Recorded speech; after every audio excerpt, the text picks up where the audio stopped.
देखिए, देश के लिए बहुत दुखद है घटना रहा और बहुत जघन्य अपराध आतंकवादी ने किया और उम्मीद से ज़्यादा भारत के लोगों को नुकसान दिया है।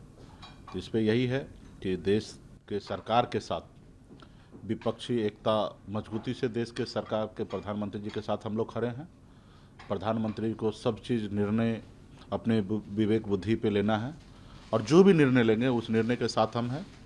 और सिर्फ भाषण देने वाला नहीं होना चाहिए, कल्पना से बड़ी उनको सज़ा मिलना चाहिए और जो अपराध किया उनको मिलना चाहिए, ना ही कि हम चाहेंगे कि किसी और को मिले और देना चाहिए। और उसके लिए सरकार को जो भी ठोस कदम है वो सब उठाना चाहिए। सरकार हम लोग साथ में हैं और मुझे दुख होता है कि इतने बड़े घटना होने के बाद भी देश के प्रधानमंत्री जी को जो चीज़ को देखना चाहिए, जो चीज़ को एड्रेस करना चाहिए, वो चीज़ को वो नहीं कर रहे हैं। आँख के आंसू रुका नहीं, सूखा नहीं और बिहार आ गए थे रैली करने के लिए। उत्तर प्रदेश में भी रैली था लेकिन उनको कैंसिल किए क्योंकि वहाँ पे चुनाव नहीं है। अब बिहार में चुनाव है, ज़बरदस्ती जीविका दीदी हो, तमाम जनप्रतिनिधि हैं, उनको ज़बरदस्ती टांग टांग के उठा के लाया गया सिर्फ एक रिकॉर्ड कायम करने के लिए। देखो कितना बड़ा हम रैली कर रहे हैं। तो वो समय रैली करने का नहीं था। हम लोग का भी 23 तारीख को भी कार्यक्रम था लेकिन हम लोगों ने ड्रॉप किया और 24 तारीख को भी हम लोग ड्रॉप करने के लिए सोचे थे क्योंकि हम लोग मन बना लिए थे नहीं करेंगे। लेकिन जब देख रहे हैं कि देश के प्रधानमंत्री ही जब वो अपने कार्यक्रम कर रहे हैं तो भला हम लोग क्यों हम लोग भी करें। तो मेरा आगे जो होना था तो हो गया, लेकिन आगे देश के प्रधानमंत्री जी को सही से करना चाहिए और जवाबदेही लेना चाहिए कि इनका चूक है, किस लिए किस तरीके से कितना बड़ा चूक हो गया है, इसका जवाबदेही कौन लेगा। बिहार जब से मोदी जी की सरकार बने हैं 3,900 बार अटैक हुआ है, जिसमें से 1,000 से अधिक लोगों का जान गया है। 400 साढ़े 400 के आसपास में आम जनता का जान गया है। 600 से अधिक हमारे देश के सेना शहीद हुए हैं। तो ये जवाबदेही कौन लेगा। आप बोल रहे बड़ी बड़ी दावा करते हैं कि देश से आतंकवाद को कमर हमने तोड़ दिया, सारा चीज़ कर दिया, तो पिछले 11 साल में 1,000 जान कैसे गया, 3,900 से अधिक बार कैसे हमारे ऊपर अटैक हुआ है। ये सरकारी आंकड़ा है, मैं अपना आंकड़ा नहीं दे रहा हूँ। वहाँ पे गोली लगने के बाद 1.5 घंटा तक तड़पते रहा, 1.5 घंटा तक उसको मदद नहीं पहुँचा। मतलब आप बताइए कि फिर आप किस तरीके से कर रहे हैं। तो हमको तो लगता है कि इससे पहले हमारा परंपरा था, रेल दुर्घटना होता था तो रेलवे मंत्री को इस्तीफा देना होता था, लेकिन ये परंपरा खत्म हो गया। अभी जनता का डर ही नहीं रहा किसी नेता को। ये परंपरा बना रहना चाहिए ताकि इस तरीके से कोई भी घटना हो तो जो भी जवाबदेही व्यक्ति है वो सभी को दंडित होना चाहिए। देश के गृह मंत्री को स्वयं आके बोलना चाहिए कि हमसे ये चूक हुआ और हमको इस कुर्सी पर बैठने हम लायक नहीं है, हम उनको इस्तीफा देना चाहिए। या बताइए, जो लोगों ने आज तक इस्तीफा दिए हैं क्या वो गलत थे। देश में घटना, यहाँ तक रेलवे का घटना हुआ, बताइए उसमें मंत्री का क्या रोल होता था। ड्राइवर कोई चला रहे, आगे कोई ट्रेन आ गया, उसके बावजूद भी लोगों ने, नीतीश जी भी इस्तीफा दिए हैं। ठीक है, ये लोकतंत्र का खूबसूरती था पहले, लेकिन अभी तो लोकतंत्र पे किसी का भरोसा नहीं है। अडानी अंबानी को अपना दोस्त बना लिए हैं। किसी कोई बोलेगा तो उसको विधायक खरीद लो, कोई बोलेगा तो उनका सांसद खरीद लो, कोई बोलेगा तो उसको ख़त्म कर दो, विपक्षी को जिंदा ना रहे उसको सुरक्षा छीन लो, जो उनके सामने में जी हजूरी करेगा उनको Y+ सुरक्षा दे दो, Z+ सुरक्षा दे दो। यानी कि भारत सरकार का सुरक्षा मतलब ये कुरमुड़ा बना दिया। जो उनके जी हजूरी करेगा उनको सुरक्षा दे देता है, जो जी हजूरी नहीं करेगा सुरक्षा वापस ले लेगा, जो टाइट बोलेगा। जैसे मुझे खुश करने के लिए सुरक्षा दे दिया गया था, Y+ सुरक्षा दे दिया कि मुकेश सहनी मेरे साथ गठबंधन में आए। ठीक है, और जब मैं गठबंधन में नहीं गया और थोड़ा सा क्या चुनाव के टाइम में मोदी जी को बोल दिया, और बोल देने से ऐसा हो गया कि तुरंत हम मतलब पटना से हेलीकॉप्टर में उड़े और सीतामढ़ी में लैंड करने से पहले मेरा सुरक्षा विड्रॉल हो गया, बेगर लिखा पड़ी, बेगर कोई जांच, बेगर कोई प्रक्रिया। क्योंकि आप सुरक्षा देते हैं तो बहुत सारा प्रक्रिया है, उस प्रक्रिया के तहत सुरक्षा मिलता है और उसको विड्रॉल भी करना है, हटाना भी तो एक प्रक्रिया के तहत हटता है और हटने का भी एक है। एक ही झटके में हमारे पास कोई दुश्मन नहीं आ जाएगा और एक ही झटके में हमारा दुश्मन भाग नहीं जाएगा। हमारा अगर Y+ सुरक्षा है तो उसको कम करना होता है, फिर 6 महीने के बाद फिर कम करना होगा, फिर 6 महीने के बाद 0 कर दीजिए। ये एक प्रक्रिया है। अब अचानक हटा देना, क्योंकि हम आपके दुश्मन हैं, हम आपके हिसाब से चले नहीं, आपके हिसाब से लोकसभा में आपके साथ रहे नहीं, तो आपने हमको अपना दुश्मन मान लिया। तो देश में इस तरीके से देश नहीं चलेगा और नहीं चलना चाहिए। तो ये इस तरीके से तो हिटलर ने देश को चलाया था, बट हम नहीं चाहते कि संसार में कहीं कोई हिटलर पैदा हो। और विपक्ष का एक रोल होता है, जनता का आवाज़ है। अटल बिहारी वाजपेयी से पूछा गया, एक मीडिया के साथी ने, पत्रकार ने पूछा कि देखिए इतना अच्छा करने के बाद भी विपक्ष आप पे उंगली उठाते हैं, तो अटल जी ने जवाब दिया कि ये मेरा विपक्ष नहीं है, मेरा तीसरी आंख है, जो मैं नहीं देख पाता हूँ वो हमें बताते हैं, और जब वो बताते हैं तो उस पर हम ध्यान देते हैं और उसको हम करते हैं। तो मेरा विपक्ष नहीं है, मेरा तीसरी आंख है। लेकिन आज देश में ये विचारधारा पे राजनीति नहीं हो रहा है, क्योंकि महान नेता थे अटल बिहारी वाजपेयी जी, जो विपक्ष को भी अपना तीसरा आंख बोलते थे। लेकिन यहाँ पे तो विपक्ष को आंख फोड़ने का कोशिश करेंगे ताकि वो देखे नहीं और हमको दिखाए नहीं।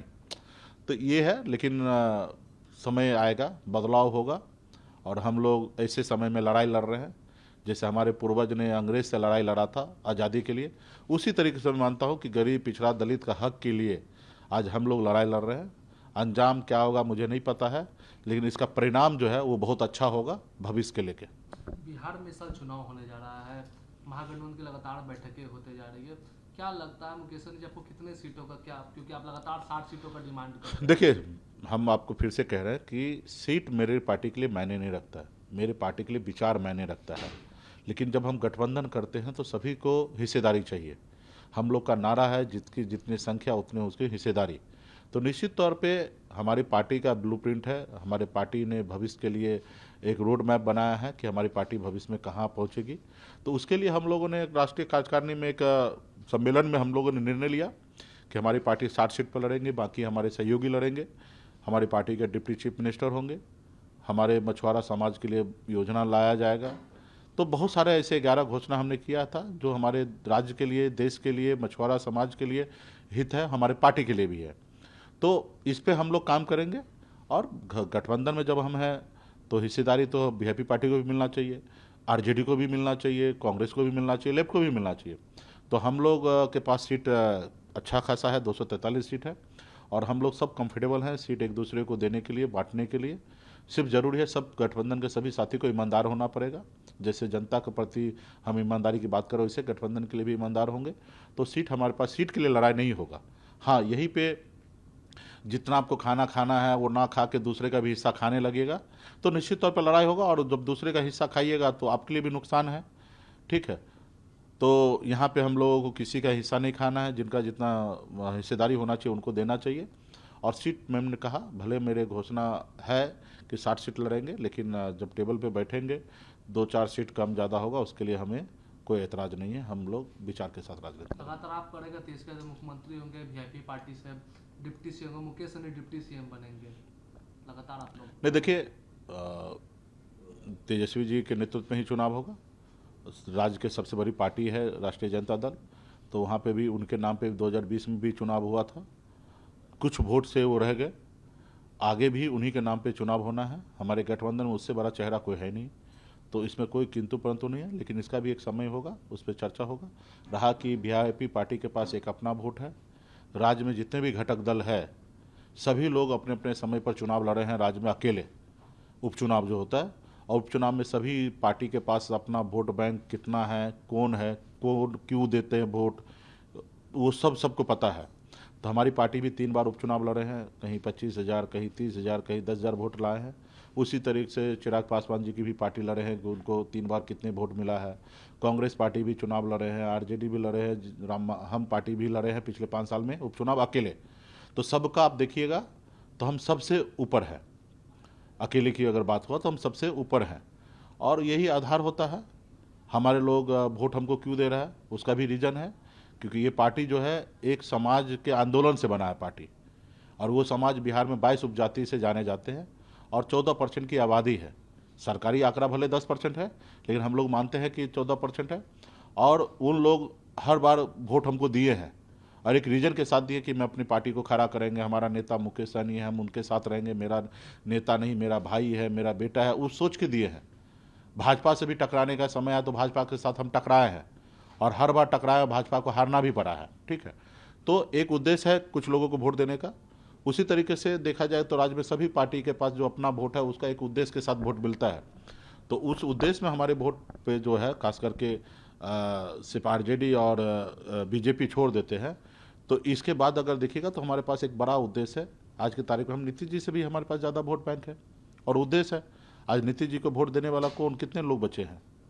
तो उस मामले में मैं तो गठबंधन होगा, सही से होगा और सबको सीट बटेगा, सही से बढ़ जाएगा, इसमें कोई लड़ाई नहीं होगा। महागठबंधन में सरकार अगर आती है तो इस यादव मुख्यमंत्री बनेंगे, लेकिन आप कह रहे हैं कांग्रेस की तरफ से अभी तक ऐलान नहीं हुआ है। नहीं, सब हो जाएगा। सब कांग्रेस पार्टी नेशनल पार्टी है और बड़ी पार्टी है।